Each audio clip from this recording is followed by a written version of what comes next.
Voi ați mâncat vreodată mâncare de gutui? Vă salut, prietenii mei gurmanți! Astăzi o să prezentăm o rețetică foarte veche, mâncare de gutui. Eu mi-aduc aminte odată în viață să fi gustat de la bunica mea când ținea post, dar astăzi o să vă prezint pas cu pas ca să nu dăm uitării. Este o rețetă simplă, puține ingrediente și o pregătim într-un stil vegan, fără carne. Prima dată eu am luat 3 gutui folosesc, vedeți, le-am spălat bine și le-am curățat bine de puf, să rămână așa galbene. Și acum o să trebuiască să le tăiem în bucățele și să le scoatem sâmburi. Ce tare!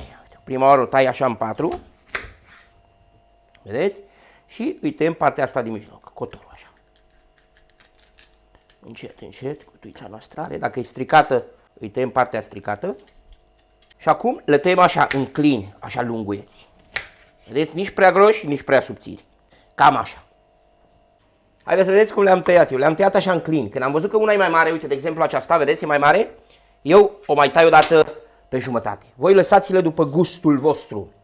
Ele imediat vedeți că se oxidează. Dacă nu puteți să le puneți puțin suc de lămâie, dar nu are importanță, că noi oricum o să le prăjim. Alte ingrediente ce nu v-am spus. Aici folosesc 2 linguri de amidon. Folosiți amidon sau făină să dea o consistență mai groasă sosului. Iar aici zahăr după pofta inimii voastre, o să-l caramelizăm. Vedeți, într-un pahar de 200 de ml am lăsat un deget lipsă, aproximativ 5-6 linguri. La fel puteți să-l puneți după pofta inimii voastre. Aici mi-am luat o cratiță la foc, îi pun puțin ulei și începem să prăjim gutuile.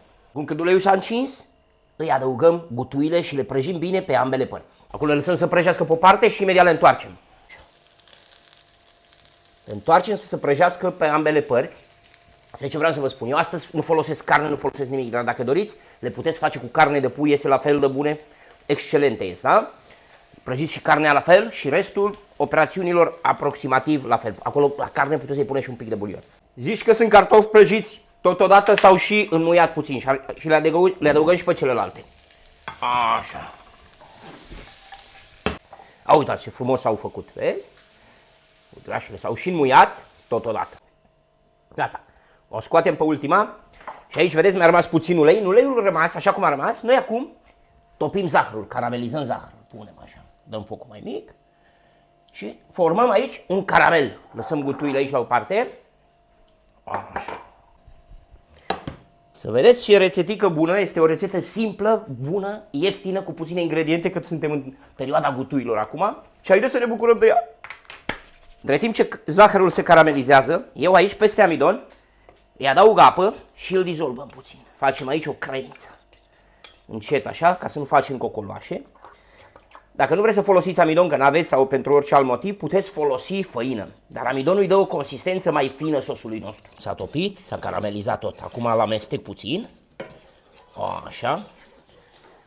Dacă este nevoie, îl dăm jos de la foc, să nu-l ardem. Îi adăugăm apă fiartă. Eu îi adaug apă fiartă.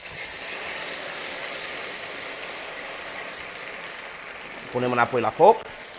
Vedeți, chiar dacă am pus apă fiartă, el tot se încheagă puțin, dar să nu-i puneți apă rece. Așa, mai amestecăm o dată aici amidonul. Acum ea filmează aici când s-a dizolvat tot zahărul, vedeți, în apă. Îi adăugăm și amidonul. Așa. Mai adăugăm apă fiartă. Și îi adăugăm gutuile peste acest sos. Așa. Apa nu trebuie să astupe cu mult gutuile. Noi avem nevoie aici de un sos scăzut, vedeți? Punem puțin până deasupra gutuilor, așa. Cam așa. Le amestecăm bine, frumos, așa. Îi adăugăm puțină sare. La orice mâncare trebuie să aibă și sare. Trebuie să fie dulce, sărată. Perfect. Și dacă vreți pentru aromă, aici puteți să-i puneți un baton de scorțișoară sau 2 cuișoare ca să-i dăm o ușoară aromă de ceva. Eu nu o să-i pun nimic, pe voi vă las să puneți după gustul vostru. Acum o acoperim, o lăsăm să fie gutuia și să scadă puțin sosul. În cazul meu, au fiert aproximativ 10 minute. Între 10 și 15 minute voi probați gutuia, vedeți cât de bine este făcută. Ați văzut că am și prăjit-o înainte, era aproape moale, am lăsat puțin sosul să scadă și acum o iau aici cu voi în direct și o dau jos de la foc. Pac! Uitați cum a ieșit sosul, vedeți? Ce consistență are, așa o consistență groasă. Voi, bineînțeles, zahărul și amidonul puneți după gustul vostru. Am pus 2 linguri de amidon, puteți să puneți doar una. Și zahăr să puneți doar 50 de grame, am pus aproximativ 100 de grame. O acoperim ca pe orice mâncare, o lăsăm puțin să o dignească și trecem la momentul cel mai așteptat, prietenii mei gurmanzi. O bunătate de mâncărică am făcut astăzi aici cu doar 3 ingrediente. O prezentăm la platou sau farfurie. Așa. Uitați. Filmează aici farfuria, te rog frumos. Așa.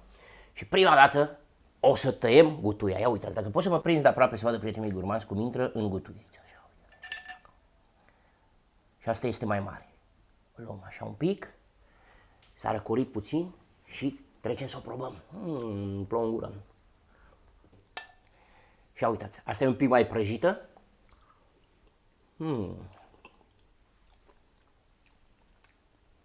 Excelentă, se topește în gură. Partea importantă aici, vedeți cum se taie imediat, să îi tăiem sâmburele și toată partea din mijloc. Ia uitați sosul cum este.